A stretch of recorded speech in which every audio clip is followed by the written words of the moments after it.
तो हेलो नमस्कार, मैं आयुष रंजन एक बार फिर से आप समस्त अभ्यर्थियों का टारगेट ऑनलाइन एजुकेशन के पोर्टल पर स्वागत करता हूं। उम्मीद करता हूं कि आप लोग दुरुस्त होंगे, खैरियत से होंगे और अपने अपने स्वाध्याय में लगे हुए होंगे।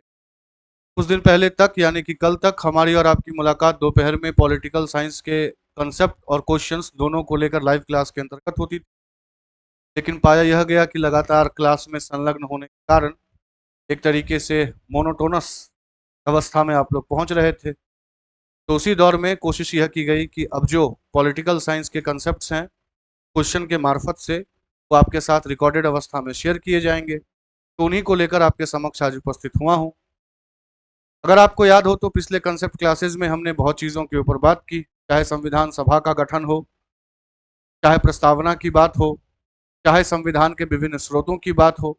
तो आज उसी दो दौर को क्वेश्चन के मार्फत से आगे बढ़ाते हुए हम क्या करेंगे, तो अपने स्टडी की शुरुआत करेंगे।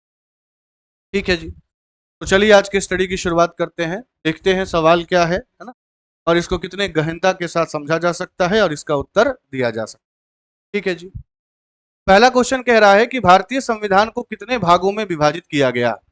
अब कायदे से देखा जाए तो यह एक तरीके से मूलभूत प्रश्न है, बेसिक क्वेश्चन है। आपको पता होगा कि हमारा संविधान विश्व का सबसे लंबा लिखित संविधान है, व्यापक संविधान है, और लिखित संविधान होने के कारण इसको अलग अलग हिस्सों में बांटा गया है ताकि उसको कोडिफाई किया जा सके, पूंजीकृत किया जा सके। तो उसी दौर में हमारे संविधान को अलग अलग भागों में बांटा गया, अलग अलग अनुसूचियों में बांटा गया, और उसी से संबंधित ये प्रश्न आपके समक्ष हाजिर हुआ है। तो ध्यान से समझते हुए चलना है ना। एक बार अगर आप समझ लिए तो किसी भी प्रकार की कोई दिक्कत फिर आगे भी आपको नहीं होगी। देखिए, मैं पूरे तरीके से आपको समझाने की कोशिश करता हूं, फिर हम वापस से क्वेश्चन पे आ जाएंगे। जब संविधान बनकर तैयार हुआ था, है ना, जब उसके बनकर तैयार होने की स्थिति थी, तो मूलभूत संविधान में 22 भाग थे, है ना। ये मैं मूलभूत संविधान की बात कर रहा हूं। मूलभूत संविधान मतलब आप इसको कह सकते हैं ओरिजिनल कॉन्स्टिट्यूशन। तो ओरिजिनल कॉन्स्टिट्यूशन की स्थिति यह थी कि उसमें 395 अनुच्छेद थे, यानी कि 395 आर्टिकल, है ना। इसको कुल 22 भागों में बांटा गया था, जिसको 22 पार्ट्स कहते हैं, 22 पार्ट्स या 22 भाग। और मूलभूत संविधान में 8 अनुसूचियों की स्थिति थी, जिसको 8 स्केड्यूल्स या अनुसूची कहते हैं। क्लियर है। लेकिन जैसा कि आपको ज्ञात होगा कि भारतीय संविधान जो है वो डायनेमिक संविधान है। डायनेमिक संविधान कहने का क्या मतलब, समय के साथ साथ इसमें संशोधन होते चले गए, और जब संशोधन होते चले गए तो कालांतर में कुछ और भाग जुड़े, कुछ और अनुसूचियां जुड़ी, और इन भाग के जुड़ने के कारण कुछ और अनुच्छेद जुड़ते चले गए। यानी कि अगर आप वर्तमान में स्थिति देखने की कोशिश करें तो वर्तमान की स्थिति यह है कि हमारे पास 22 से अधिक यानी कि 25 भाग, कुल 12 अनुसूचियां, है ना, इनकी स्थिति है, और लगभग 445 से अधिक यानी कि लगभग 448 अनुच्छेदों की स्थिति वर्तमान के अंतर्गत है। अब देखिए, स्थिति यह है कि अनुच्छेद की संख्या, जैसा मैंने आपको बताया, ये परिवर्तित होते रहती है, क्योंकि संविधान संशोधन जो है वो समय समय पर होता रहता है। तो वर्तमान में अनुच्छेदों की स्थिति कितनी है, ये प्रश्न आपसे नहीं पूछा जाएगा। हाँ, मूलभूत संविधान में कितनी थी इसकी स्थिति आपसे अवश्य पूछी जाएगी, है ना। और भाग और अनुसूचियों के अंतर्गत तो वर्तमान की स्थिति भी पूछी जा सकती है और मूलभूत संविधान की स्थिति जा सकती है। इस दौर में याद रखना है कि लेटेस्ट संविधान संशोधन, लेटेस्ट कॉन्स्टिट्यूशनल अमेंडमेंट जो हुआ है वो 106वां हुआ है ना। और ये जो 106वां संविधान संशोधन है 2023, इसकी स्थिति यह है कि यह आपको याद होगा कुछ दिन पहले एक बिल बहुत ज्यादा, एक विधेयक बहुत ज्यादा चर्चा में हुआ करती थी, जिसका नाम था महिलाओं के लिए लोकसभा में, है ना, राज्यों के विधानसभा में और दिल्ली के विधानसभा में आरक्षण। तो उसी से संबंधित ये लेटेस्ट संविधान संशोधन है 106। इसको दिमाग में रखिएगा क्योंकि ये लेटेस्ट है और किससे जुड़ा हुआ है, महिलाओं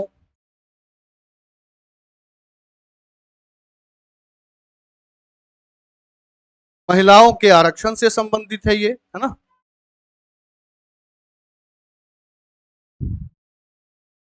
महिलाओं को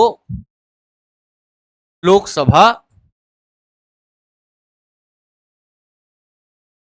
विधानसभा और दिल्ली के विधानसभा में आरक्षण।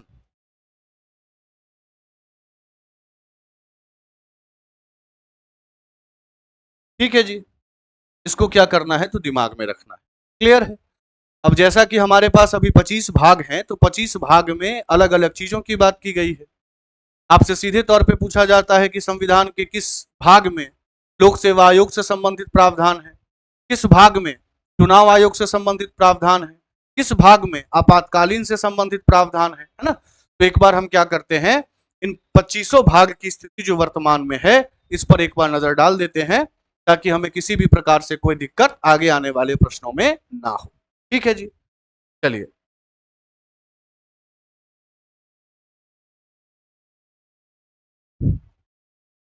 आइए, भाग एक,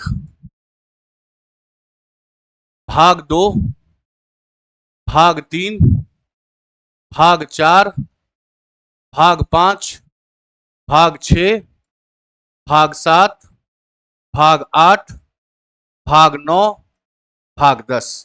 एक गो में पहले हम 10 तक के भागों को देख लेते हैं, फिर आगे ऐसे ऐसे करके हम चीजों को क्या करेंगे तो देखते जाए। ठीक है जी। सबसे पहले भाग एक। भाग एक जिस चीज की बात करता है उसको कहते हैं भारत और भारत का क्षेत्र, यानी कि संघ, भारतीय संघ और भारतीय संघ के क्षेत्रों के बारे, यानी कि भारत, संघ व इसका क्षेत्र। इसकी बात किसके अंतर्गत की गई, इसकी बात की गई भाग एक। भाग दो के अंतर्गत जिस चीज की बात की गई है उसको कहते हैं नागरिकता। क्या कहते हैं, नागरिकता, यानी कि सिटीजनशिप, नागरिकता से संबंधित प्रावधान। किन किन, कौन कौन माध्यम है जिन माध्यमों के तहत आप भारतीय नागरिकता ले सकते हैं, कौन कौन से वो माध्यम है जिन माध्यम से आप भारतीय नागरिकता छोड़ सकते हैं, भारतीय नागरिकता से संबंधित कानून बनाने का अधिकार किसके पास है, वगैरह वगैरह। इसकी बातें जिस भाग में की गई है वो भाग कौन सी है तो भाग दो। तृतीय भाग बहुत इंपॉर्टेंट है और इसके अंतर्गत मौलिक अधिकारों की बात की गई है, यानी कि फंडामेंटल राइट्स। ठीक। भाग चार में नीति निदेशक तत्व, जिसको डीपीएसपी कहते हैं।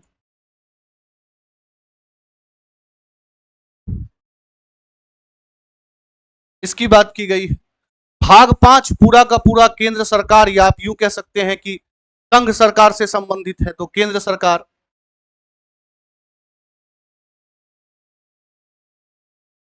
उसी प्रकार से भाग छह, अच्छा, केंद्र सरकार के अंतर्गत फिर वो तमाम चीजें आ जाएंगी, राष्ट्रपति, है ना, उपराष्ट्रपति, संसद, इन तमाम चीजों की बात कहां की जाएगी, केंद्र सरकार में। महा अटॉर्नी जनरल, जिसको महान्यायवादी कहते हैं, कंट्रोलर एंड ऑडिटर जनरल, जिसको आप महालेखा निरीक्षक व परीक्षक कहते हैं, इन तमाम चीजों की बात कहां आ जाएगी, भाग पांच में। जिस प्रकार भाग पांच केंद्र सरकार से संबंधित है उसी प्रकार भाग छह राज्य सरकार से संबंधित है। ठीक, तो एक हो गया केंद्र सरकार, एक हो गया राज्य सरकार। जो भाग सात है, इस भाग सात को कहते हैं अनुसूची एक के भाग बी में वर्णित राज्य, है ना। अनुसूची एक के, अनुसूची एक के भाग बी में वर्णित राज्य। याद रखना है एक बात, भाग सात मूलभूत संविधान का भाग था, लेकिन वर्तमान में भाग सात को क्या किया गया है तो हटा दिया गया है ना। और भाग सात वर्तमान संविधान का अंग नहीं।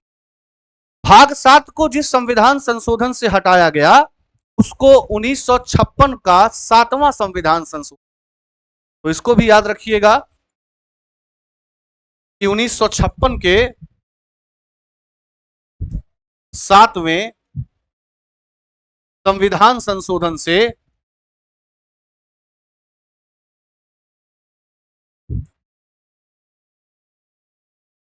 हटाया गया, यानी कि वर्तमान में यह भाग संविधान का भाग नहीं है। ठीक है।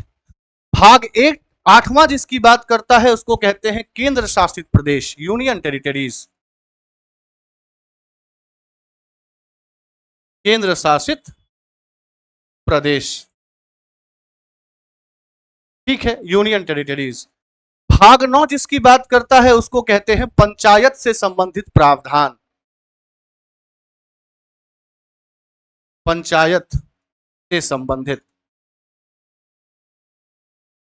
पहले मैं मूलभूत संविधान की स्थिति बता देता हूं, फिर बाद में कौन कौन जोड़ा गया उसकी भी समीक्षा कर ली जाए। क्लियर है। भाग 10, भाग 10 जिसकी बात करता है उसको कहते हैं अनुसूचित क्षेत्र या आदिवासी क्षेत्र और उनसे संबंधित प्रशासन।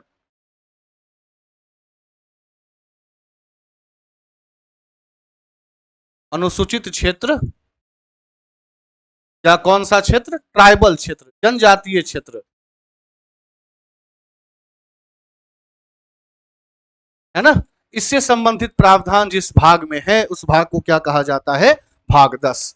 तो भाग 1 हो गया भारत संघ और उसका क्षेत्र, भाग 2 हो गया नागरिकता, भाग 3 हो गया मौलिक अधिकार, भाग 4 हो गया डीपीएसपी, भाग 5 हो गया केंद्र सरकार, भाग 6 हो गया राज्य सरकार, भाग 7 मूलभूत संविधान का भाग था जिसके अंतर्गत अनुसूची 1 के भाग बी में वर्णित राज्यों की बात थी, लेकिन 1956 के 7वें संविधान संशोधन से इसको हटा दिया गया, यानी कि वर्तमान में यह संविधान का अंग नहीं है।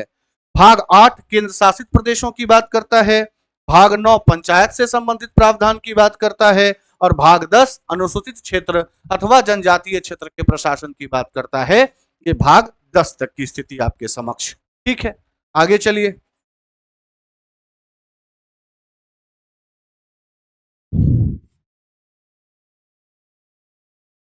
भाग 11,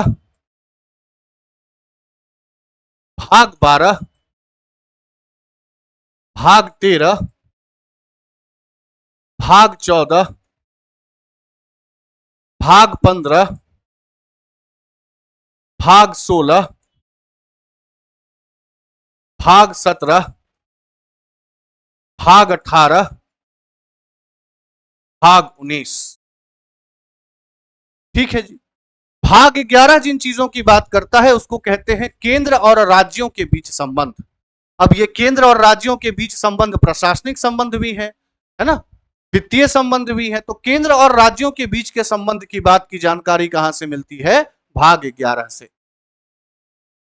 केंद्र व राज्य का संबंध या राज्यों का संबंध।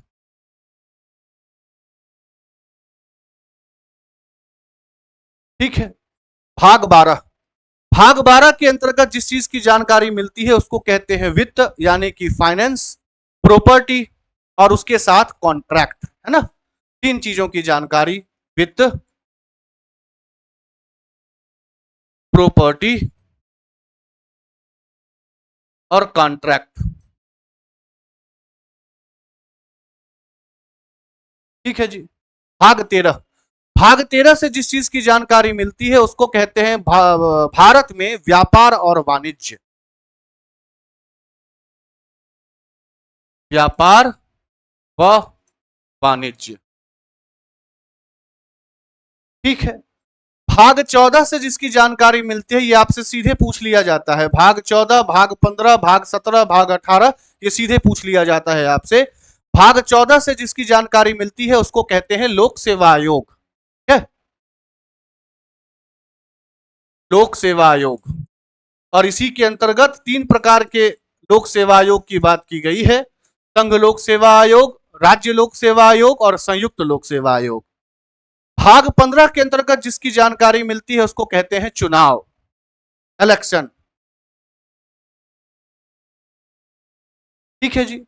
भाग 16 के अंतर्गत जिसकी जानकारी मिलती है उसको कहते हैं कुछ विशिष्ट वर्ग के लिए विशिष्ट प्रावधान, विशिष्ट वर्ग हेतु विशिष्ट प्रावधान।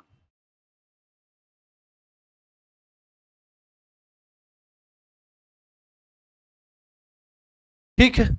भाग 17, भाग 17 से जिसकी जानकारी मिलती है उसको कहते हैं औपचारिक भाषा या संविधान की औपचारिक भाषा।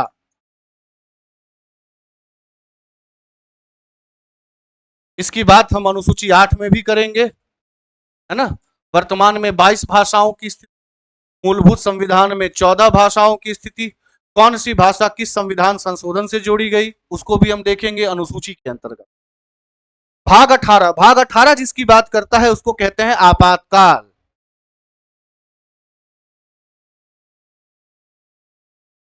है ना। राष्ट्रीय आपात, संवैधानिक आपात या राष्ट्रपति शासन और वित्तीय आपात, ठीक है। इन तीनों चीजों की बात जो है वो की जाती है के अंतर्गत, तो भाग 18 के अंतर्गत, ठीक है जी। और भाग 19 के अंतर्गत जिस चीज की बात की जाती है उसका नाम दे दिया गया मिसलेनियस। मिसलेनियस का मतलब अलग अलग प्रावधानों से संबंधित चीजें।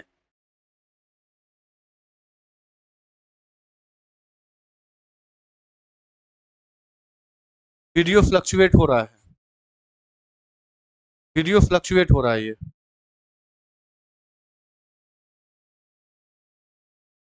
चलिए, ये कहां तक की बात हो गई, भाग 19 तक की बात हो गई, ठीक है जी। चलिए आगे बढ़ते हैं।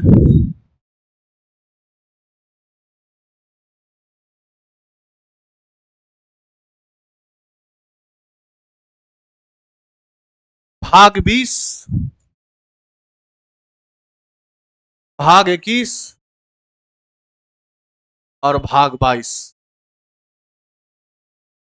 भाग 20, भाग 21 और भाग 22। भाग 20 जिस चीज से संबंधित है उसको कहते हैं संविधान संशोधन की प्रक्रिया, है ना। संविधान संशोधन, कॉन्स्टिट्यूशन अमेंडमेंट, ठीक है जी। भाग 21 जिस चीज की बात करता है उसको कहते हैं तत्काल प्रावधान या टेम्पररी स्पेशल प्रोविजंस, तत्काल विशिष्ट प्रावधान या अल्पकालीन विशिष्ट प्रावधान, ठीक है। और मूलभूत संविधान का 22वां, है ना, जो किससे बात करता है, हिंदी में लिखे गए प्रशासनिक टाइटल्स से संबंधित, है ना। तो आप इसको ऐसे कह सकते हैं शॉर्ट टाइटल्स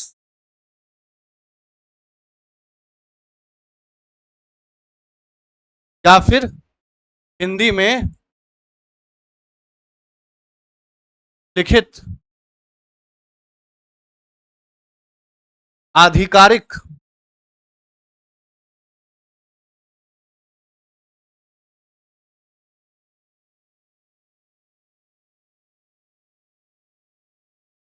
टेक्स्ट।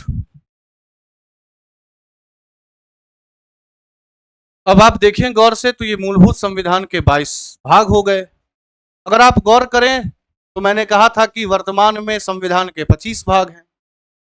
थोड़ी देर पहले आपको मैंने बताया था कि जो 7वां भाग है, 7वें भाग को वर्तमान में हटा दिया गया, यानी कि इन 22 की अगर आप स्थिति देखें तो 22 में से कितने भाग बच गए, 21, क्योंकि 7वां तो हट गया। तो कुल मिलाकर 4 भागों को हमें और देखना पड़ेगा, तभी 21 और 4 कितना होगा, 25। तो वो 4 भागें और कौन कौन सी है, क्लियर है। देखिए, एक भाग को कहते हैं भाग 9(1), भाग 9(1, ये मूलभूत संविधान का हिस्सा नहीं था, इसको बाद में जोड़ा गया।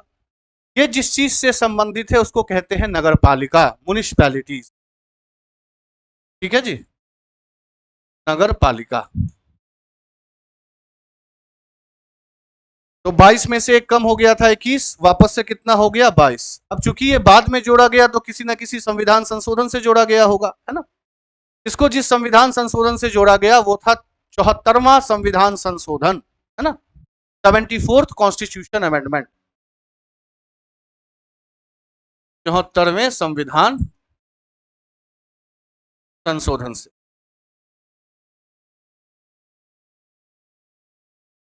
ठीक है। तो 21 से कितना हो गया, 22। फिर आया भाग 9 अनुभाग 2, 9A और ये कितना हो गया 9B। ये जिस चीज से संबंधित है उसको कहते हैं सहकारी समितियां, कोऑपरेटिव्स।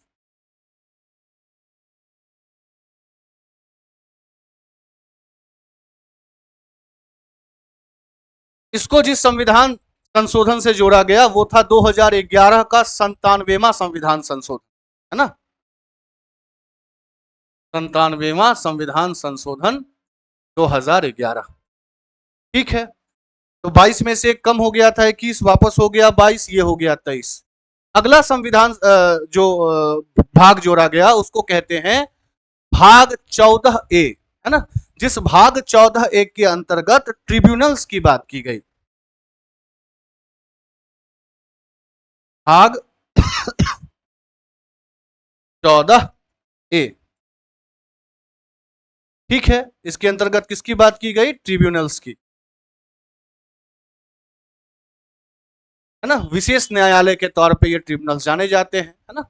इसको जिस संविधान संशोधन से जोड़ा गया वो कौन सा संविधान संशोधन था, तो 42वां संविधान संशोधन, है ना, जिसको आप मिनी कॉन्स्टिट्यूशन भी कहते हैं, तो 42वें संविधान संशोधन जोड़ा गया।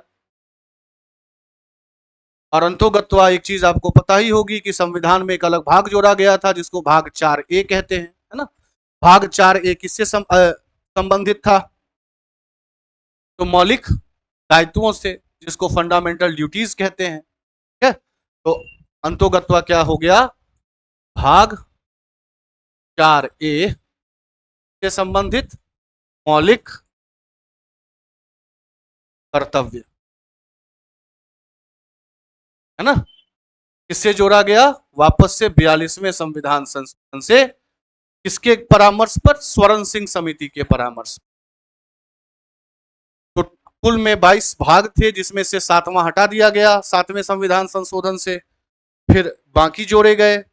जैसे 42वें संविधान संशोधन से एक तरीके से मौलिक कर्तव्य जोड़ा गया, 14A जोड़ा गया ट्रिब्यूनल से संबंधित, 9A जोड़ा गया नगर पालिका से संबंधित 74वें संविधान संशोधन से, और 9 भी जोड़ा गया सरकार सहकारी समितियों से संबंधित 97वें संविधान संशोधन से। तो कुल मिलाकर वर्तमान में जो स्थिति बनी वो कितनों की स्थिति बनी, 25 भागों की स्थिति है वो यहाँ पे बनी।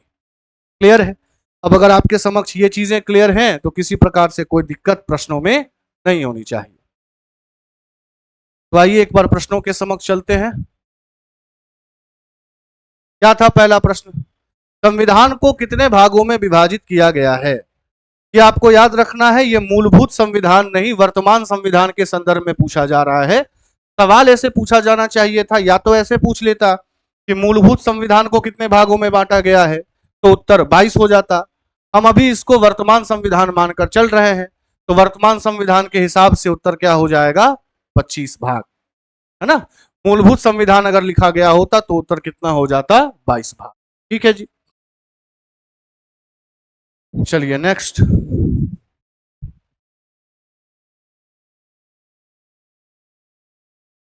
संविधान के किस भाग में संविधान संशोधन, अभी थोड़ी देर पहले बताया था, संविधान संशोधन की बात जो है वो संविधान के किस भाग में की गई है, तो संशोधन की बात किस भाग में की गई है, तमाम प्रकार के भागों की स्थिति बताई गई थी।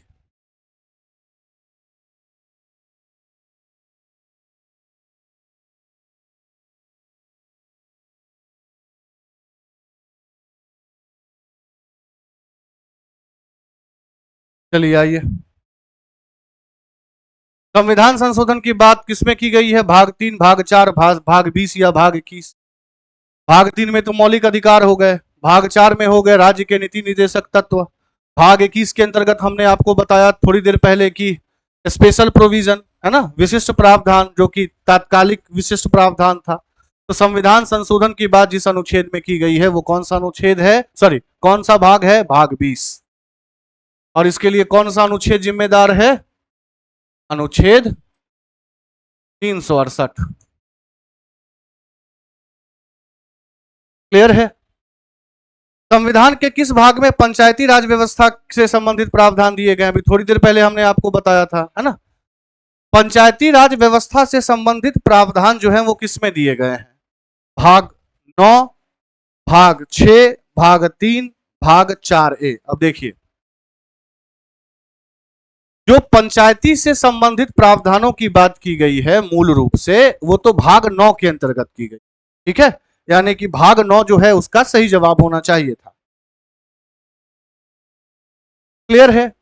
और इसी के अंतर्गत आपको मैंने बताया था कि भाग 9 मूलभूत संविधान का भाग था और बाद में भाग 9A जोड़ा गया, भाग 9B जोड़ा गया। भाग 9A जिससे संबंधित है वो है नगर पालिका, है ना, जिस प्रावधान को 74वें संविधान संशोधन से जोड़ा गया, और भाग 9B जिससे संबंधित है उसको कहते हैं सहकारी समिति, जिसको 97वें संविधान संशोधन 2011 से जोड़ा गया। यहां पर क्वेश्चन पंचायती राज व्यवस्था से संबंधित था, तो उत्तर क्या हो जाएगा? भाग 9। ठीक है जी,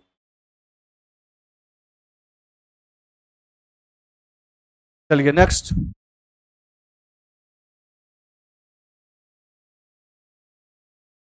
देखिए आ गया अल्पकालीन। संविधान के किस भाग में अस्थायी संक्रमणकालीन और विशिष्ट उपबंधों का प्रावधान है? मैंने बताया था ना, अल्पकाल के लिए विशिष्ट प्रावधानों का की बात कहां की गई है? वो कौन सा अनुभाग है, वो कौन सा भाग है? भाग 21 है, भाग 21 है ना। भाग 18 के बारे आपको जानकारी है ही, आपात से संबंधित। भाग 19 के बारे आपको जानकारी है ही, मिसलेनियस प्रावधानों से संबंधित। भाग 22 से संबंधित जानकारी है ही, शॉर्ट टाइटल्स या फिर हिंदी में आधिकारिक शब्दावलियों से संबंधित। ठीक है, तो इस क्वेश्चन का सही जवाब क्या हो जाएगा? भाग 21। इसी कारण मैंने कहा एक बार तमाम भागों को देख लीजिए, है ना, एक तरीके से तमाम चीजें जो है वो क्लियर हो जाए। ठीक है जी। संविधान के किस भाग में तीनों सोपनों में पंचायत बनाने की परिकल्पना की गई? पंचायत से बात जैसे ही आ जाएगी तो क्या उत्तर हो जाएगा? भाग 9, पहले भी हमने देखा है ना। भाग 10 के अंतर्गत तो अनुसूचित क्षेत्रों और एक तरीके से ट्राइबल क्षेत्रों की बात की गई है। भाग 11 के अंतर्गत जो है वो संघ और राज्यों के बीच संबंध की बात की गई है, और भाग 12 के अंतर्गत जो है वो फाइनेंस, प्रॉपर्टी और कॉन्ट्रैक्ट की बात की गई है। तो इसका सही जवाब वापस से क्या हो गया? Option number A. ठीक है जी, चलिए नेक्स्ट।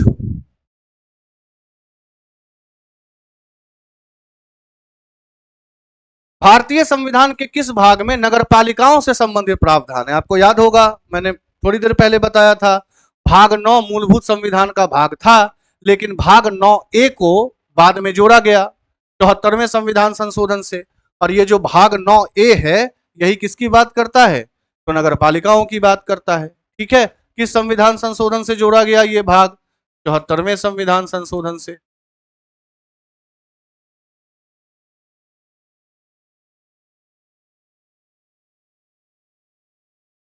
ठीक है, भाग 6 राज्य सरकार की बात।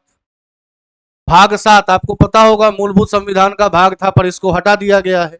किससे बात करता था ये? अनुसूची 1 के भाग ब में वर्णित राज्यों के बारे, इसको हटा दिया गया है ना। और भाग 8 जो है वो केंद्र शासित प्रदेशों की बात करता है। तो इसका सही जवाब क्या हो जाएगा? Option number D. संविधान के किस भाग में नीति निदेशक तत्वों की बात की गई है? नीति निदेशक तत्व है ना, directive principle of state policy, जिसमें समाजवादी तत्व, गांधीवादी तत्व, इन चीजों की बात की गई है, जिसके अंतर्गत महिलाओं के लिए श्रमिकों के अधिकारों की बात की गई है ना, यूनिफॉर्म सिविल कोड की बात की गई है, पर्यावरण के रक्षा की बात की गई है, मादक पदार्थों के निषेध की बात की गई है, अलग अलग अनुच्छेदों के अंतर्गत। तो डीपीएसपी के तमाम अनुच्छेदों को एक बार हम और विशिष्ट तरीके से देखेंगे। अभी के लिए जो है इसका जवाब क्या हो जाएगा? चतुर्थ भाग, है ना। तृतीय भाग किससे संबंधित है? मौलिक अधिकारों से। द्वितीय भाग किससे संबंधित है? नागरिकता से, है ना। और नवम भाग किससे संबंधित है? वापस से पंचायतों से। इसका सही जवाब क्या हो जाएगा? Option number B. चलिए आगे चलते हैं।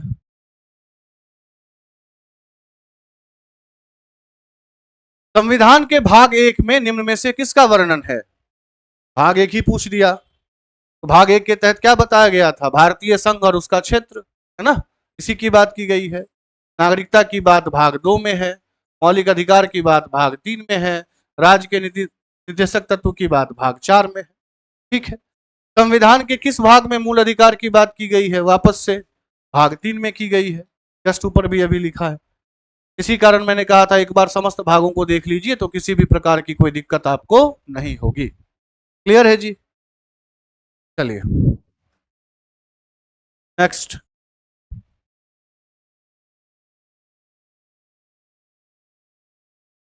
भारतीय नागरिकों के मूल कर्तव्यों का विवरण संविधान के किस भाग में है? मूल कर्तव्य आपको पता होगा, मूल कर्तव्य की स्थिति मूलभूत संविधान में नहीं थी, इसको 42वें संविधान संशोधन से जोड़ा गया था 1976। इसको जोड़ने के लिए संविधान में 3 जगहों पर संशोधन किया गया था, है ना। एक तो मौलिक अधिकारों की सूची में, क्लियर है, सॉरी कौन से भाग को लाया गया था? तो भाग 4A को लाया गया था।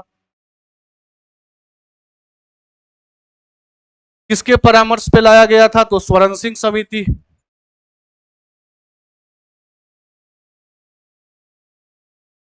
जब लाया गया था तो मूल कर्तव्यों की बात कितनी की गई थी? 10, है ना।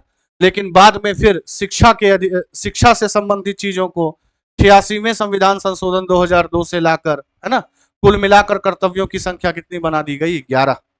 जिस देश से हमने ये चीज लिया है वो है यूएसएसआर, रूस। क्लियर है? क्या उत्तर हो जाएगा इसका? भाग 4 या भाग 4 को कह लीजिए। ठीक है जी, चलिए नेक्स्ट।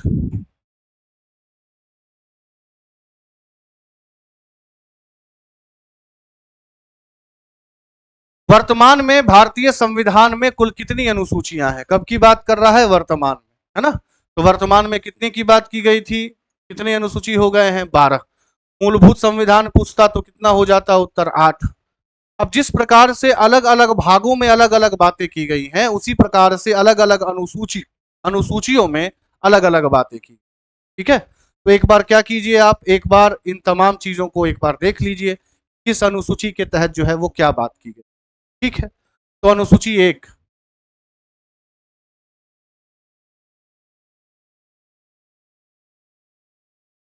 अनुसूची 1 में जिस चीज की बात की गई है फिर से वही, है ना, name and territorial extent of states and UTs, यानी कि भारत के राज्यों और केंद्र शासित प्रदेशों के नाम और उनके क्षेत्र या उनकी सीमाएं है। भारतीय राज्यों के नाम, भारतीय राज्य कह लीजिए और इसके साथ क्या कह लीजिए? वह केंद्र शासित प्रदेश।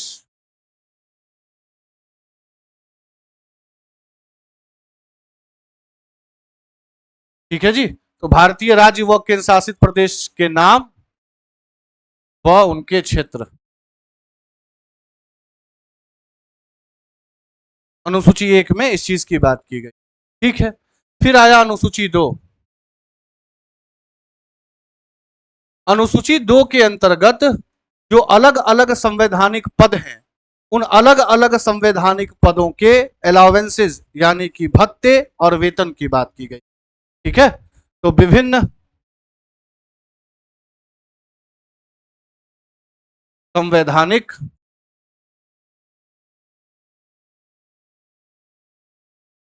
पदों के वेतन व भत्ते। ठीक है, मतलब इनकी सैलरी कहां से ली जाएगी, कितनी होगी, वगैरह वगैरह। किसकी किसकी? तो सबसे पहले तो महामहिम राष्ट्रपति,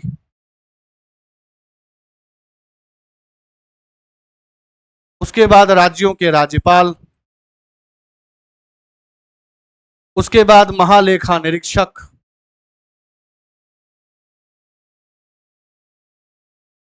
जिसको कंट्रोलर एंड ऑडिटर जनरल के नाम से भी आप लोग जानते हैं। ठीक है, उसके बाद फिर क्या? सुप्रीम कोर्ट, है ना, सुप्रीम कोर्ट और हाई कोर्ट के न्यायाधीश।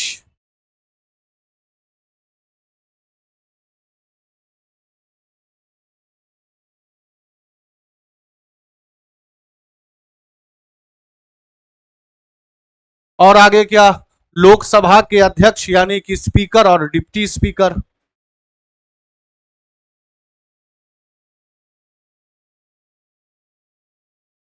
लोकसभा के अध्यक्ष व उपाध्यक्ष। तो जिस प्रकार के लोकसभा के अध्यक्ष व उपाध्यक्ष हुए, उसी प्रकार से राज्यों के विधानसभा के अध्यक्ष व उपाध्यक्ष। विधानसभा के अध्यक्ष व उपाध्यक्ष,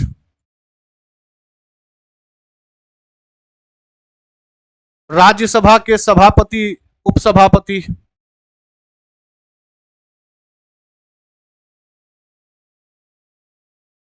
सभापति व उपसभापति। अब जिस प्रकार राज्यसभा के सभापति उपसभापति हुए, वैसे ही किसी किसी राज्य में विधान परिषद भी है, तो विधान परिषद के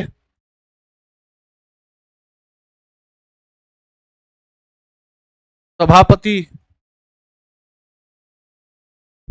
व उपसभापति।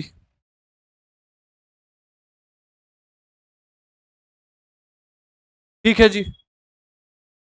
तो कुल मिला के राष्ट्रपति हो, राज्यों के राज्यपाल हो, लोकसभा के अध्यक्ष व उपाध्यक्ष हो, विधानसभा के अध्यक्ष व उपाध्यक्ष हो, राज्यसभा के सभापति उपसभापति हो, विधान परिषद के सभापति उपसभापति हो, सुप्रीम कोर्ट हाई कोर्ट के न्यायाधीश हो, कंट्रोलर एंड ऑडिटर जनरल हो, इन सब के वेतन और भत्तों की बात किसमें की गई है? अनुसूची 2 में की। क्लियर है? बस एक चीज याद रखना है, इसमें मैंने कहीं पर भी केंद्रीय मंत्री नहीं लिखा। केंद्रीय मंत्रियों के वेतन भत्ते और विशेषाधिकार की बात अलग से भाग 5 के अंतर्गत की गई है, जैसे अनुच्छेद 105। तो इसमें किसके वेतन भत्तों का जिक्र नहीं है, देख पा रहे होंगे आप? केंद्रीय मंत्री के। तो इसको दिमाग में रखिएगा, किसकी बात नहीं की गई। ये कौन सी हो गई बात? अनुसूची 2। आगे बढ़िए, अनुसूची 3।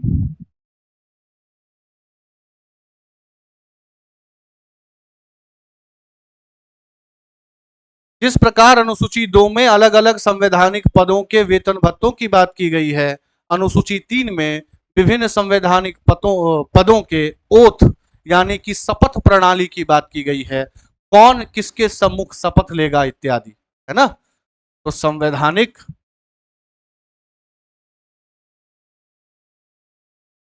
पदों का शपथ ग्रहण,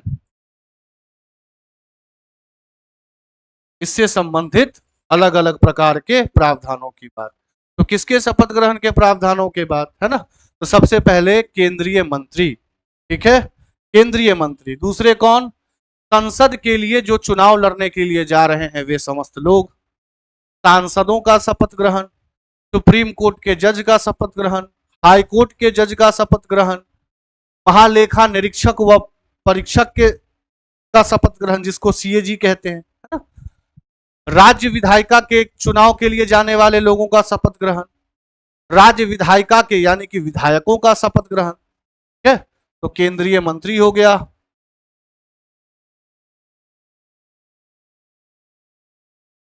संसदीय चुनाव में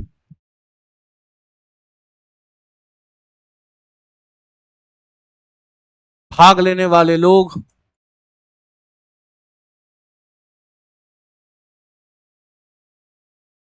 सांसद,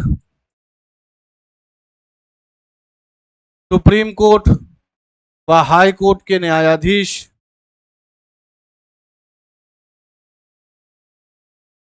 महालेखा निरीक्षक व परीक्षक,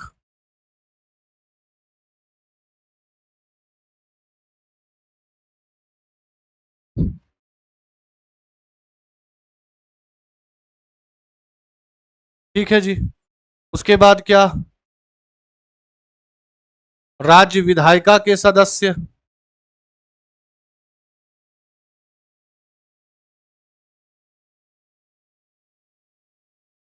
इन सब के ओथ की बात कहां की गई है? भाग 3।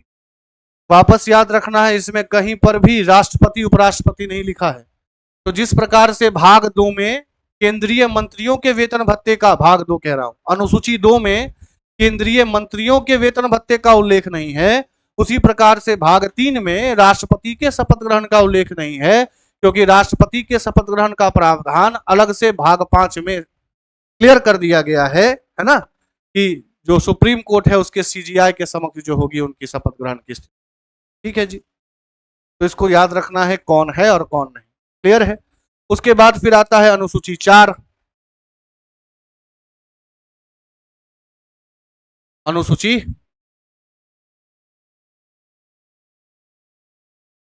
4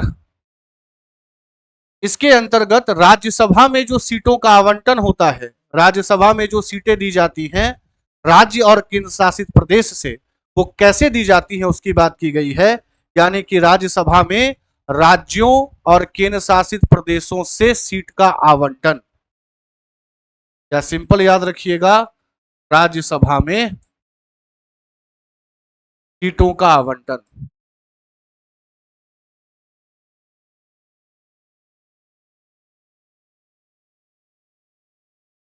क्लियर है?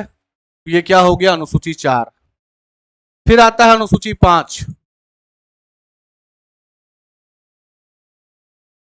अनुसूची 5 के अंतर्गत जो स्केड्यूल्ड एरियाज हैं, स्केड्यूल्ड एरियाज मतलब अनुसूचित क्षेत्र हैं, उन क्षेत्रों के प्रशासन की बात की गई है। पर याद रखना है, अनुसूची 5 में कुछ राज्यों के अनुसूचित क्षेत्र के प्रशासन की बात नहीं की गई, जैसे असम, मेघालय, मिजोरम और त्रिपुरा, क्योंकि असम, मेघालय, मिजोरम और त्रिपुरा, इनके अनुसूचित क्षेत्रों के प्रशासन की बात अलग से अनुसूची 6 में की गई है। तो आप इसको ऐसे लिख सकते हैं, असम,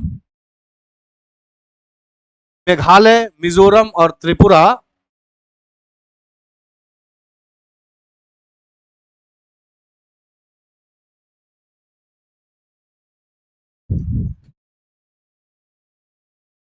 को छोड़कर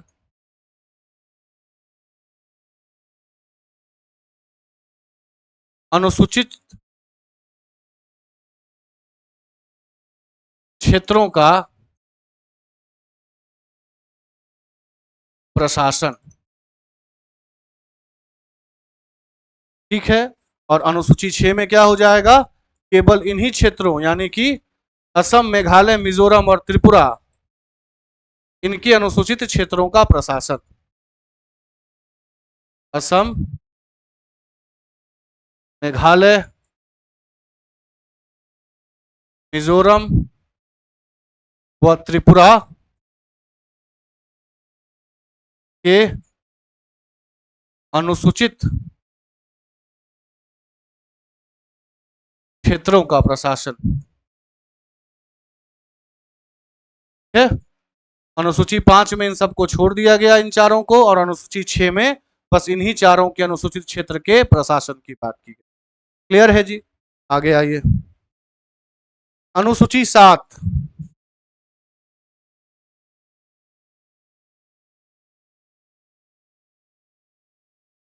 क्लियर है? अनुसूची 7 में शक्ति के विभाजन की बात की गई है, और शक्ति के विभाजन का मतलब इसी अनुसूची में 3 प्रकार के अनुसूचियों की बात की गई, या 3 प्रकार के सूचियों की बात की गई, संघ सूची, राज्य सूची, समावर्ती सूची, है ना। तो केंद्र व राज्य के शक्ति का विभाजन,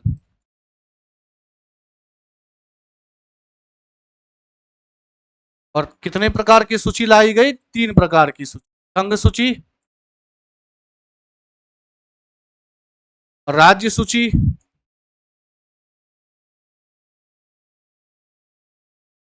और समावर्ती सूची, ठीक है।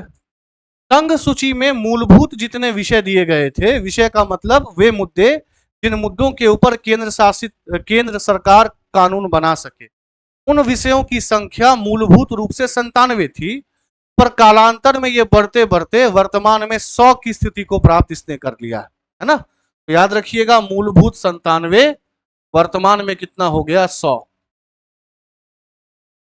इसी के अंतर्गत रेलवे, एरोस्पेस, डिफेंस, नाभिकीय ऊर्जा, ये सब इसके सब्जेक्ट के अंतर्गत आते हैं। उसी प्रकार से राज्य सूची, राज्य सूची के अंतर्गत मूल रूप से जो चीजें थी वो 66 थी, 66, पर वर्तमान में कितना हो गया? ये 61। वर्तमान में 61 क्यों हो गया ये? क्योंकि इसकी 5 विषयों को निकाल कर समावर्ती सूची में जोड़ दिया गया था 42वें संविधान संशोधन, तो 5 निकल कर इसमें आ गया। इसका मतलब इसमें जो मूलभूत होगा और वर्तमान होगा उसमें 5 का अंतर होगा, तो हाँ बिल्कुल है। समावर्ती सूची के अंतर्गत मूलभूत कितना था? 47, और वर्तमान में कितना हो गया? 52। यहां से 5 निकाला गया और इसमें 5 जोड़ दिया गया। तो यहां से जो यहां 5 गया है वो कौन कौन है वे देख लीजिए। और किस संविधान संशोधन से गया है बता ही दिया हूं, 42वें संविधान संशोधन, संविधान संशोधन से, है ना। तो वो कौन कौन सा 5 है? सबसे पहला है शिक्षा, यानी कि मूलभूत संविधान में शिक्षा राज्य सूची का विषय था, पर वर्तमान में यह किसका विषय हो गया? समावर्ती सूची का विषय हो। ठीक है। वन, फॉरेस्ट, मूलभूत संविधान में राज्य सूची का विषय, वर्तमान में किसका विषय तो समावर्ती सूची का विषय। उसी प्रकार से वन जीवों का वन जीवों का प्रोटेक्शन, है ना, वन जीवों का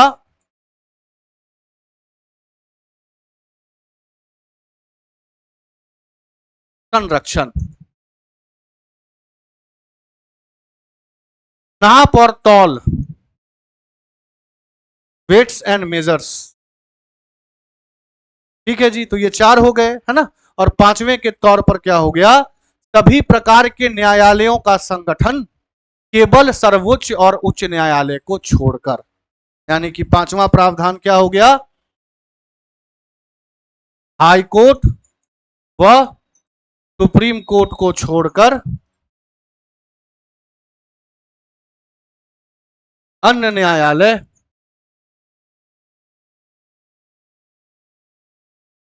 का संगठन। क्लियर है?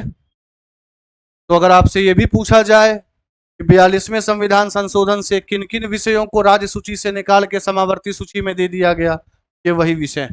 शिक्षा, वन, वन जीवों का संरक्षण, नाप और तौल, और सुप्रीम कोर्ट और हाई कोर्ट के न्यायालय को छोड़कर आदि न्यायालयों का संगठन। और वर्तमान में तमाम सूचियों के अंतर्गत विषय की स्थिति भी आपके साथ चर्चा मैंने कर ली। ये कौन सा था? अनुसूची 7। ठीक है, नेक्स्ट आइए, अनुसूची 8।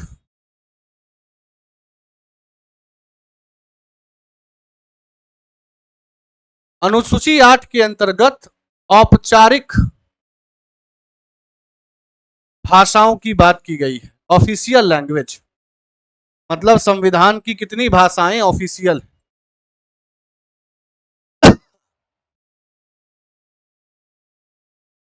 याद रखना है, मूलभूत संविधान में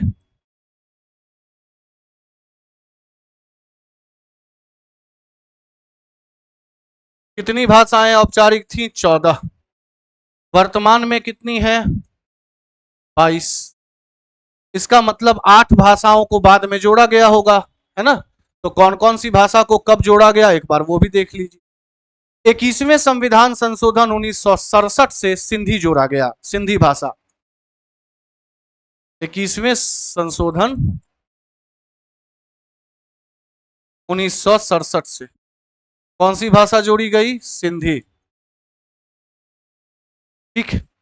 उसके बाद फिर 3 भाषाएं इकट्ठे जोड़ी गई, कौन कौन सी? नेपाली, मणिपुरी और कोंकणी। 71वें संविधान संशोधन 1992 से।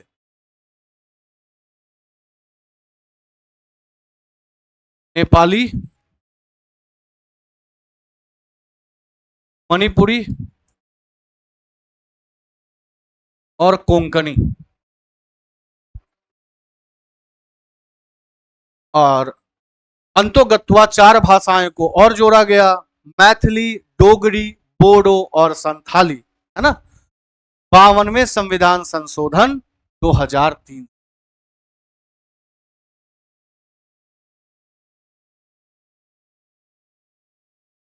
मैथिली, डोगरी, बोडो, संथाली, यानी कि 14 पहले से थी। 21वें संविधान संशोधन से हो गया सिंधी, 14 1 15, 71वें से 3 15 3 18, और 92 से 3 4, 18 और 4 22, है ना। यहां पर एक चीज आपको याद रखनी है, टोटल अभी 22 भाषाएं हैं औपचारिक अनुसूची 8 के अनुसार, पर उन भाषाओं में अंग्रेजी नहीं है, याद रखना है, अंग्रेजी नहीं।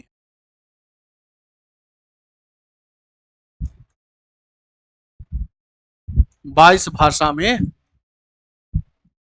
नहीं है। ठीक है जी।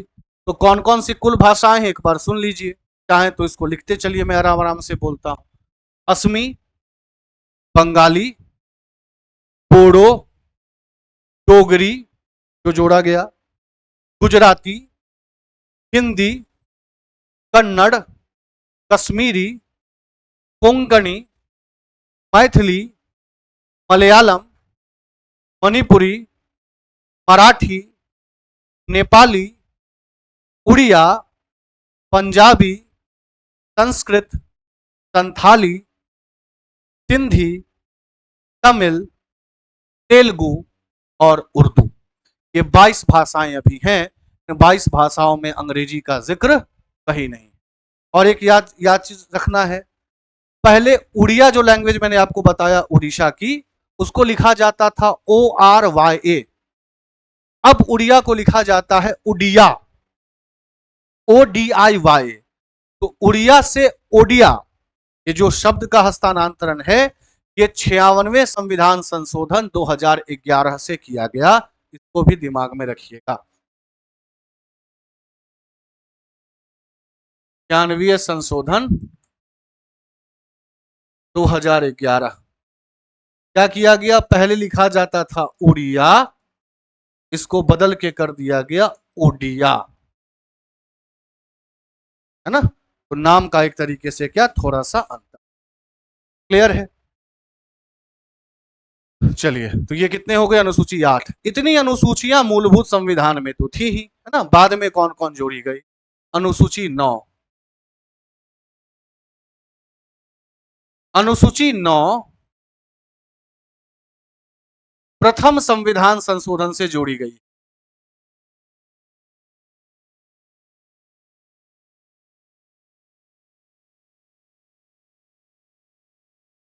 ठीक है, क्यों जोड़ी गई, इसी कारण जो, अच्छा, प्रथम संविधान संशोधन की बात अगर चली रही है, तो प्रथम संविधान संशोधन कब हुआ था, 1951।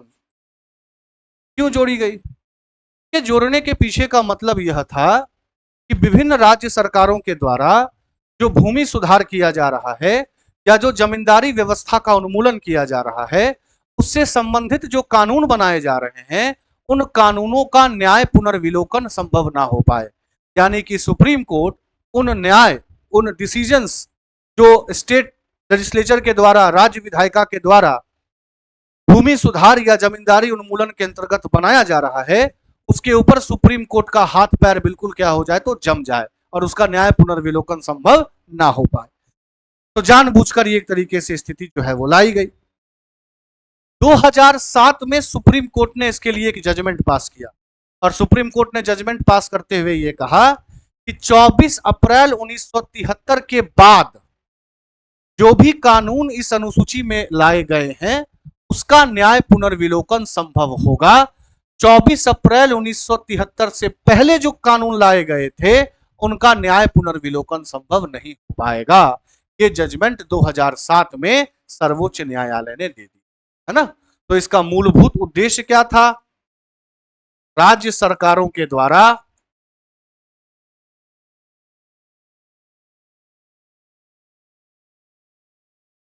भूमि सुधार व जमींदारी उन्मूलन से संबंधित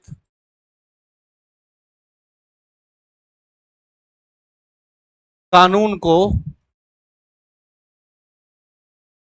न्याय पुनर्विलोकन से बचाना।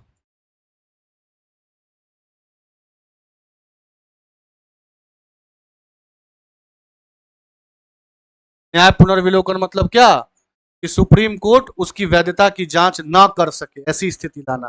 पर जैसा मैंने आपको बताया, वर्तमान में स्थिति क्या है, तो 2007 में याद रखिएगा, सुप्रीम कोर्ट ने जजमेंट दिया और क्या कहा, 24 अप्रैल 1973 के बाद, है ना,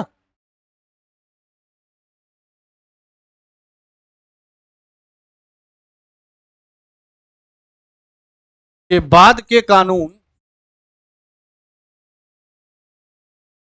का न्याय पुनर्विलोकन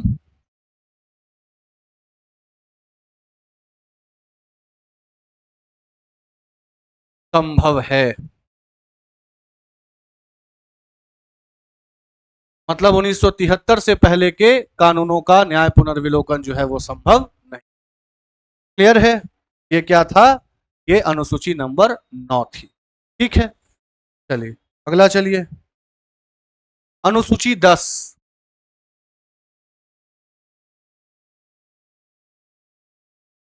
मेरी बात बहुत ज्यादा कायदे से सुनिएगा। आप किताबों में पढ़ेंगे तो आपको सीधे मिल जाएगा कि अनुसूची 10 जो है वो 1985 के 52वें संविधान संशोधन से जोड़ी गई। पूरी कहानी सुन लीजिए। पहली बार जो अनुसूची 10 को संविधान में जगह दी गई वो 1974 के 35वें संविधान संशोधन से जगह दी गई, क्योंकि सिक्किम को सहराज्य का दर्जा देना था। तो सहराज्य एक अलग प्रकार की चीज, क्योंकि भारत में तो केवल राज्य और केंद्र शासित प्रदेशों की बात थी। सहराज्य का मतलब हो गया को स्टेट, इसकी बात तो संविधान में थी नहीं। तो अगर सिक्किम को सहराज्य का दर्जा देना था तो उसके लिए संविधान संशोधन करना पड़ा। तो 35वां संविधान संशोधन 1934 होता है और एक नया अनुच्छेद जोड़ा जाता है, अनुच्छेद 2A। लेकिन फिर अगले ही साल, यानी कि कायदे से देखा जाए तो 1975 में सिक्किम एक स्वतंत्र राज्य बन जाता है। तो जैसे ही राज्य बन जाता है तो इस अनुसूची का कोई काम नहीं होता। तो 1975 में 36वें संविधान संशोधन से फिर इसको हटा दिया जाता है। ठीक, मतलब पहली बार कब जोड़ा गया? 1974 के 35वें संविधान संशोधन से।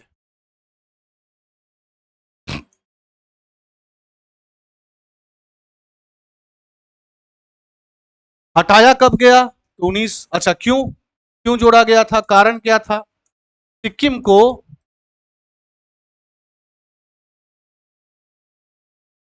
सहराज्य का दर्जा देना था और ऐसी बात तो संविधान में कहीं थी ही नहीं।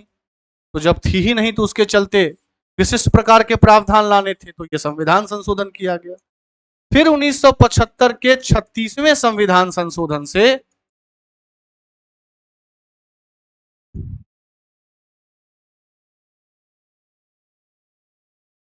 हटाया गया। क्यों हटाया गया? क्योंकि 1975 में सिक्किम एक पूरा राज्य बन गया। तो ऐसे भी याद रखिएगा, सिक्किम पूरा राज्य किस वर्ष बना है? तो 75 में।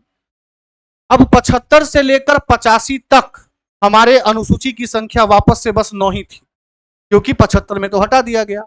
1985 में इसे वापस जोड़ा गया और 1985 में जो जोड़ा गया उसका मुद्दा यह था कि पॉलिटिकल पार्टीज के द्वारा जो दल बदल कर दिया जाता था, एक पार्टी से दूसरी पार्टी, दूसरी से तीसरी, इसको रोकने के लिए। और वर्तमान में यही प्रावधान अनुसूची 10 में है। यानी कि वापस से कब जोड़ा गया? 1985 के 52वें संविधान संशोधन,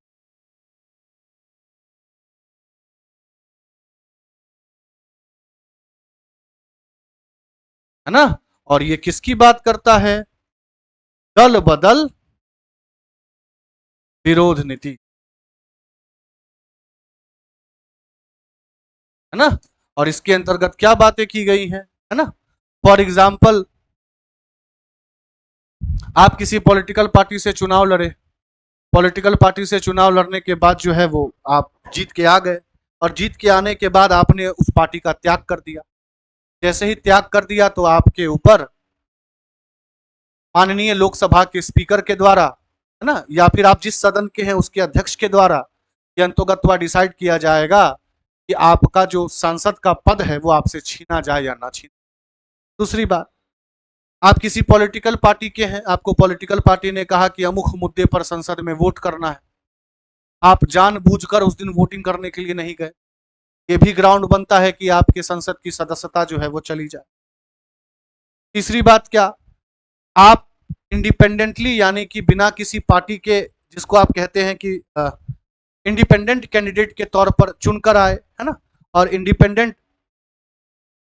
पार्टी पर चुनने के बाद आप जीत के बाद किसी दूसरे पॉलिटिकल पार्टी में चले, ये भी आपके मेंबरशिप को खत्म करने की बात करता है। या फिर आप मनोनीत सदस्य हैं, मनोनीत सदस्य हैं पर 6 महीने के बाद जो है वो आप किसी पॉलिटिकल पार्टी को ज्वाइन कर लें तो भी आपकी सदस्यता खतरे में पड़ जाएगी। और याद रखना है ये एक कैंडिडेट की बात है, क्योंकि इसी में ये कहा गया अगर कोई एक पॉलिटिकल पार्टी के 2/3 सदस्य दूसरे पार्टी में चले जाते हैं तो उनके ऊपर फिर ये जो दल बदल विरोध नीति है ये कार्य नहीं करे।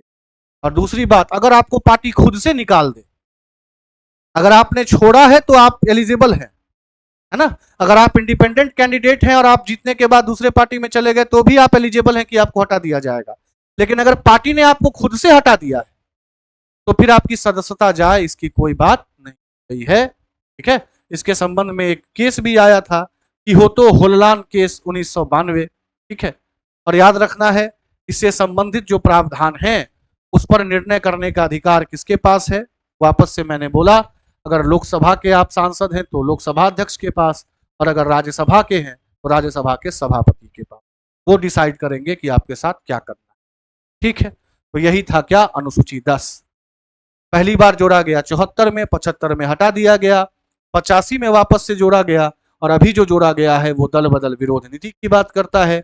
और दल बदल विरोध नीति के अंतर्गत मैंने आपको बता दिया कि किन किन मुद्दों पर आपकी सदस्यता संसद से जा सकती है। वापस से रिपीट कर देता हूं, कब कब जा सकती है। पहली बात क्या, आप किसी पार्टी से चुनकर आए और आपने अपने मन से त्याग पत्र दे दिया। दूसरी बात, आप इंडिपेंडेंट कैंडिडेट चुनकर आए, आपने किसी पॉलिटिकल पार्टी को ज्वाइन कर लिया, आपने अपनी पॉलिटिकल पार्टी के खिलाफ जाकर वोट कर दिया, या वोट करने से आप जानबूझकर बचने लगे। ठीक है, आप मनोनीत सदस्य थे पर आपने 6 माह के बाद किसी पॉलिटिकल पार्टी को ज्वाइन कर लिया। ये वे कंडीशंस हैं जिसमें आपकी सदस्यता जा सकती है। डिसाइड कौन करेंगे, वापस से स्पीकर, और इधर कौन करेगा, चेयरमैन।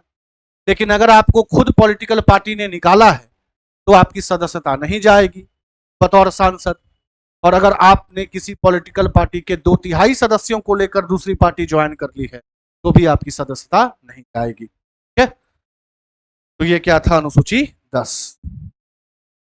और अंतिम 2 अनुसूची, अनुसूची 11 और अनुसूची 12। अनुसूची 11 को जिस संविधान संशोधन से जोड़ा गया उसको 73वां संविधान संशोधन कहते हैं। ठीक है, 73वां संविधान संशोधन याद रखिएगा। किस चीज, 73वां संविधान संशोधन 1992।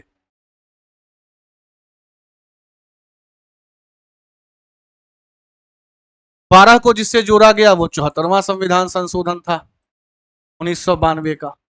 11 जिस चीज की बात करता है वो है पंचायत, 12 जिसकी बात करता है वो है नगर पालिका। ठीक है, पंचायतों को जितने मुद्दे पर कानून बनाने का अधिकार दिया गया है ना, उन मुद्दों की संख्या जो है वो है 29। नगर पालिका जिन मुद्दों पर कानून बना सकती है वो है 18। तो इसके पास 29 विषय, के पास 18 विषय। ठीक है, पंचायतों से संबंधित जो अनुच्छेद है वो है 243 जी, और नगर पालिका से संबंधित जो अनुच्छेद है वो है 243 डब्ल्यू, है ना, डब्ल्यू। और इससे संबंधित क्या हो गया, 243। क्लियर है। तो एक को 73वें संविधान संशोधन से पंचायत से संबंधित अनुच्छेद संख्या 243 जी, टोटल विषयों की संख्या 29। दूसरा नगर पालिका 74वां संविधान संशोधन, टोटल 18 विषयों पर कानून बनाने की अधिकारिता, है ना, नगर पालिका से संबंधित, और अनुच्छेद संख्या 243 डब्ल्यू की बात करती है। और इस प्रकार से ये जो तमाम चीजें हैं वो किसकी बात करता है, हमारे 12 अनुसूचियों की। ठीक है, अब जब स्थिति आपकी ऐसी बन गई है तो अब आंसर देने में किसी प्रकार की कोई दिक्कत नहीं होगी। वर्तमान में भारतीय संविधान में कुल कितनी अनुसूचियां हैं, प्रारंभ में 18 थी, वर्तमान में कितना हो गया, 12। इसका सही जवाब क्या होगा, ऑप्शन नंबर। अगले क्वेश्चन पे चलते हैं।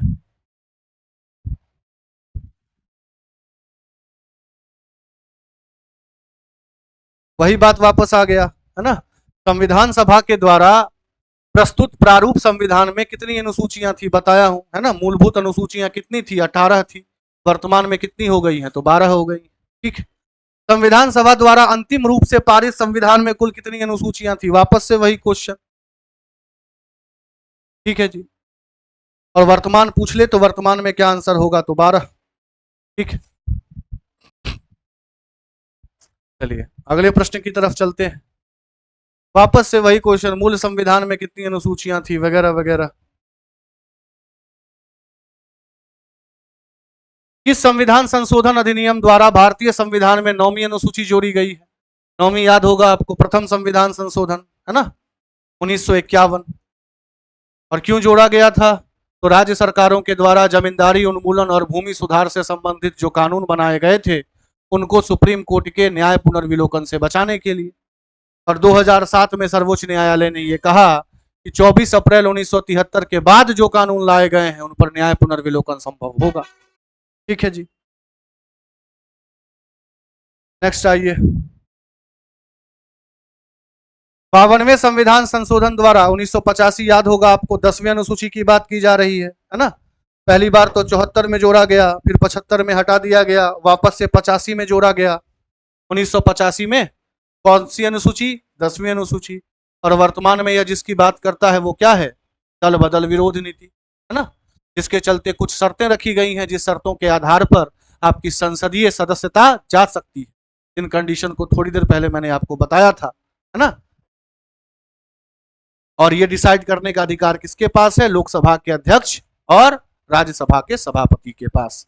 कौन कौन से वो कंडीशन थे? तो आप चुनकर आते हैं किसी पॉलिटिकल पार्टी से, पर स्वेच्छा से अपना त्याग दे देते हैं, या आप नॉमिनेटेड मेंबर थे, मनोनीत थे, पर 6 महीना के बाद आपने पॉलिटिकल पार्टी ज्वाइन कर ली, आपने अपनी पॉलिटिकल पार्टी के खिलाफ जाकर वोट कर दिया, या वोट करने से आप बच गए, आप इंडिपेंडेंटली चुनकर आए थे पर आपने किसी पॉलिटिकल पार्टी को ज्वाइन कर लिया। ये चारों कंडीशन ऐसे हैं जिससे आपके संसद की सदस्यता जा सकती। तो कैसे नहीं जाएगी? आप किसी दूसरे पार्टी में जा रहे हैं तो अपने साथ 2/3 सांसद को लेके चले जाइए, या फिर आप ऐसी स्थिति बना दीजिए कि पॉलिटिकल पार्टी आपको खुद निकाल दे। तो खुद निकाल देगी तो आपकी उस पार्टी की सदस्यता तो चली जाएगी, संसद की सदस्यता आपकी बच जाएगी, इससे संबंधित ये प्रावधान। 73वां संविधान संशोधन थोड़ी देर पहले बताया था, पंचायत से संबंधित 29 मुद्दे। 73वां संविधान संशोधन, है ना, कौन सी अनुसूची? 11वीं अनुसूची। 74 से कौन सी अनुसूची? 12वीं अनुसूची, ठीक है जी। 74वें संविधान संशोधन अधिनियम द्वारा 74वां आ गया, वापस से किसकी बात? नगर पालिका की बात, ठीक है जी।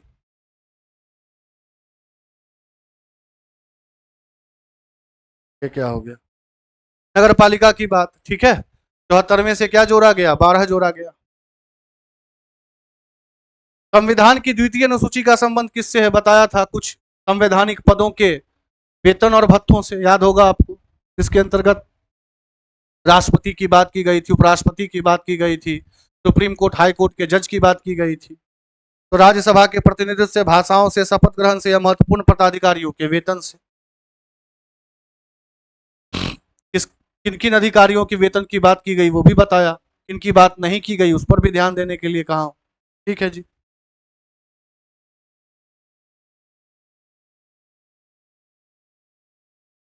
भारत संघ में शामिल राज्यों और संघ शासित क्षेत्रों का उल्लेख भारत के किस अनुसूची में? तो आपको याद होगा, भारत का पहला अनुसूची ही क्या कहता है? भारत के राज्यों और केंद्र शासित प्रदेशों का नाम और उनके क्षेत्र की बात, प्रथम अनुसूची हो गया, ठीक है जी।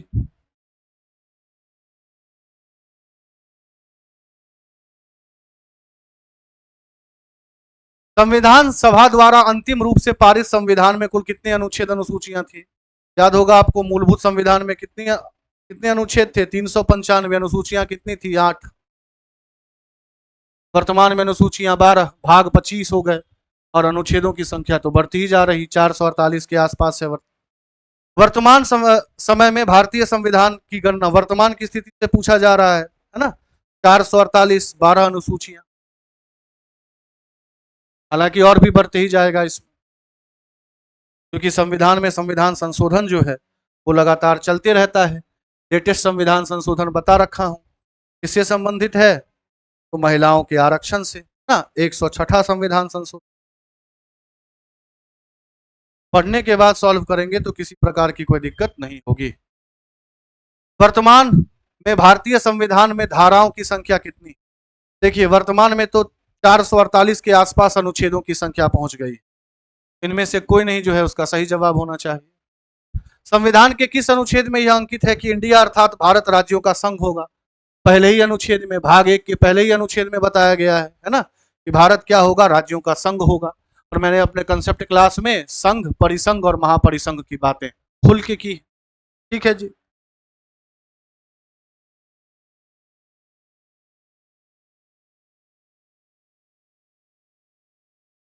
संविधान के अनुच्छेद में भारत को क्या कहा गया? अभी तुरंत बताया कि भारत क्या होगा? राज्यों का संघ होगा। और भारत की सीमा वही है जो भारत के राज्यों, केंद्र शासित प्रदेशों और अधिकृत क्षेत्रों की सीमा होगी। ये अनुच्छेद 1 के अंतर्गत बात की गई। ठीक है, ये थे भारतीय संविधान से संबंधित 25 प्रश्न जो आपके साथ साझा किए गए, डिस्कस किए गए। एक बार डिस्कशन को वापस से देख लीजिएगा, है ना। वीडियो को पॉज करके जो पॉइंटर्स लगे उसको वापस से लिख लीजिएगा। मैंने इत्मीनान से बोला है, अगर आप सुन कर भी लिखना चाहें तो एक बार ज़रूर लिख लीजिएगा। मिलते हैं अगले सत्र में, तब तक अपना ख्याल रखिए। बहुत बहुत धन्यवाद।